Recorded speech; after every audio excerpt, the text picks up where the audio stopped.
நம்ம தொடர்ந்து ஈரானுடைய நிலவரங்களை பார்த்துட்டு இருக்கோம். இன்னைக்கு வந்திருக்கக்கூடிய சில முக்கியமான தகவலை ஒரு தொகுப்பாக பார்க்கலாம். அதுலேயும் முதல் விஷயமே, இத்தனை நாளாக பார்த்தா அமெரிக்கா தான் என்ன பண்ணிட்டு இருப்பாங்கன்னா, போதும் பொறுத்திருந்ததெல்லாம் போதும், நாங்கள் போற ஆரம்பிக்கிறோம், சமாதானமே வரமாட்டேங்குதுன்னு சொல்லிட்டு அறிவிப்பு கொடுத்துட்டு இருந்தாங்க.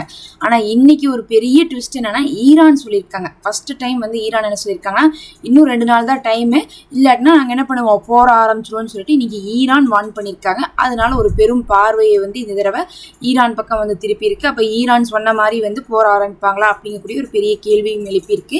இந்த நேரத்தில் அமெரிக்கா என்ன சொல்லிட்டு இருக்காங்கன்னு பார்த்தீங்கன்னா, அமெரிக்காவுக்கு ஒரு பெரிய கஷ்டம். இப்போ அவங்கள பொறுத்தளவுக்கு அங்கிருந்து அந்த படைகளை எல்லாம் எடுத்துட்டு நம்ம போயிடணும், அதோட முடிச்சுக்கலாம். இப்போ போற நின்ன மாதிரியே நிறுத்திடலாம். ஆனால் படைகளை எடுத்துட்டு போனோம்னா இப்போ ஈரான் ஒத்துக்க மாட்டாங்க, நமக்கு பயந்து தான் போயிட்டாங்கன்னு தான் சொல்லுவாங்க. உலக நாடுகளுமே இப்போ என்ன பண்ணிட்டு இருக்காங்க, அமெரிக்கா தோத்துருச்சுன்னு தான் சொல்லிட்டு இருக்காங்க. அப்போ படைகளை எடுத்துட்டு போக முடியாது. இல்லை படையை அப்படியே விட்டுட்டு நம்ம அப்படியே போர் செய்யாமையே பேச்சுவார்த்தைன்னு இழுத்துக்கலாமான்னு பார்த்தா அது என்ன பண்ண முடியாது, போருடைய சூழ்நிலையை மாற்றாது. கண்டிப்பாக எந்த நேரம் வேணால் ஈரான் என்ன பண்ணுவாங்க, ஹார்மோஸை க்ளோஸ் பண்ணி வச்சு போருக்காக ரெடியாக இருப்பாங்க. அப்படி பார்க்கும்போது ஹார்மோஸ் திறக்காது.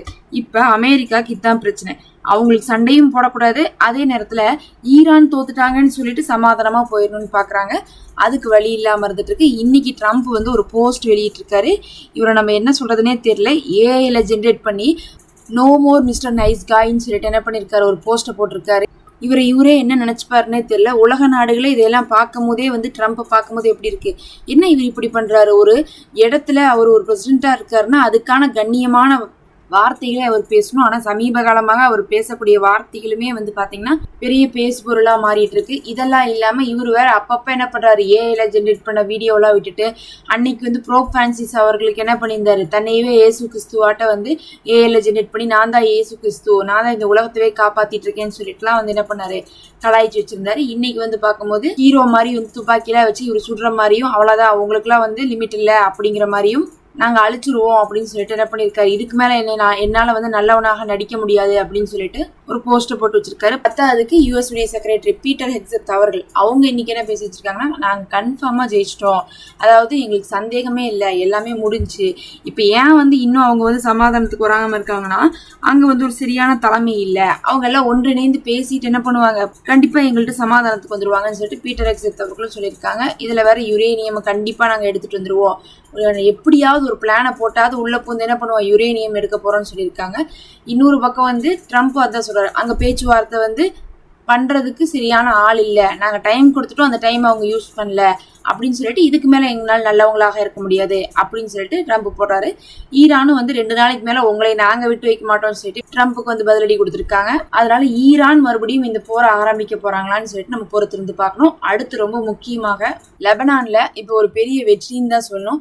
லெபனான்ல நம்ம நேற்றே தாக்குதல் பத்தியான வீடியோலாம் போட்டிருந்தோம். என்ன சொல்லிட்டு இருக்காங்கன்னா, அங்க இருக்கக்கூடிய நயீம் காசிம் அவர்கள், லெபனானுடைய பிரசிடென்ட் கண்டிப்பா இஸ்ரேலுடைய நெத்தனியாட்ட போய் பேச்சுவார்த்தை நடத்தக்கூடாது, ஏன்னா அவங்க நம்மளை அழிச்சிட்டு தானே இருக்காங்க, நம்ம போர்லயே பாத்துக்கலாம், பேச்சுவார்த்தைக்கு நீங்க போகாதீங்கன்னு சொல்லிட்டு தடுத்துட்டு இருந்தாங்க. கேட்காம அவன் அவர்கள் போவேன், 1ஆம் தேதி போயே தீர்வேன்னு சொல்லிட்டு ஒத்த கால நின்னாரு. ஆனா இன்னைக்கு பாத்தீங்கன்னா அவன் அவர்கள் எப்ப வரட்டும் கேட்டா அமெரிக்கா என்ன சொல்லிட்டாங்க, எந்த ஒரு பதிலும் சொல்லாம பேசாம சைலண்ட் ஆயிட்டாங்க. உடனே இஸ்ரேல் என்ன சொல்லிட்டாங்கன்னா, எங்களுக்கு பேச்சுவார்த்தைக்கு வரக்கு விருப்பம் இல்லை, ஏன்னா அங்க இருக்கக்கூடிய லெபனானுடைய போராளி குழு கண்ட்ரோல் இல்லாம இருக்காங்க, அவங்கள ஓரளவு கண்ட்ரோல் பண்ணிட்டு தான் நாங்க பேச்சுவார்த்தைக்கு வருவோம்னு சொல்லிட்டாங்க. அப்ப இந்த தடவை அவனுடைய ஆசையில ஒரு லாரி மண்ணை தூக்கி போட்டாங்க. இப்ப லெபனானுடைய பேச்சுவார்த்தையும் இஸ்ரேலுடைய பேச்சுவார்த்தையும் இஸ்ரேலே நிறுத்துறாங்க. அப்படி நிறுத்தணுங்கிறதுக்காக தான் லெபனான்ல இருந்து நேற்று அப்படி ஒரு தாக்குதலை பண்ணியிருந்தாங்க. தாக்குதலினுடைய விளைவாக இன்னைக்கு இஸ்ரேல் அந்த முடிவு எடுத்துட்டாங்க. அமெரிக்கா பேச்சுவார்த்தை பத்தி எதுவுமே பேசாம அப்படியே அமைதியாயிட்டாங்க, பதில் கொடுக்காம. இப்போ பார்த்தீங்கன்னா இது லெபனானுக்கு கிடைச்ச ஒரு பெரிய வெற்றி, அங்கே இருக்கக்கூடிய போராளி குழுவுக்கு கிடைச்ச வெற்றி. லெபனானுடைய கவர்மெண்ட் போரை நிறுத்தணும், பேச்சுவார்த்தைக்கு போகணும்னு நினைக்கிறாங்க. ஆனால் அங்கே இருக்கக்கூடிய போராளி குழு பேச்சுவார்த்தைக்கு போகக்கூடாதுங்கிறக்காக தான் 2-3 நாளாக தாக்குதல் நடத்துனாங்க. அதில் இப்போ ஒரு பெரிய வெற்றி. அதில் தான் பார்த்தீங்கன்னா கடைசியாக புது குழுக்களை எல்லாம் இறக்கி விட்டுருந்தாங்க. அவங்களுக்கு நிறைய பார்த்தீங்கன்னா கேங்காக இருப்பாங்க, ஒவ்வொருத்தவங்களுக்கும் ஒவ்வொரு வேலை இருக்கும். சிலர் தரைப்படையாக இருப்பாங்க, சிலர் வான்படையாக இருப்பாங்க, சிலர் பார்த்தீங்கன்னா ஆயுத மேனுஃபேக்சர்லாம் பண்ணுற மாதிரி இருப்பாங்க. அதில் பார்த்தீங்கன்னா தரை வழியாக வந்தவங்களை அட்டாக் பண்ணுறதுக்காக ரத்வான் படை மட்டும் இல்லாமல் ஸ்பெஷல் ஃபோர்ஸ் எல்லாம் இறக்கியிருந்தாங்க.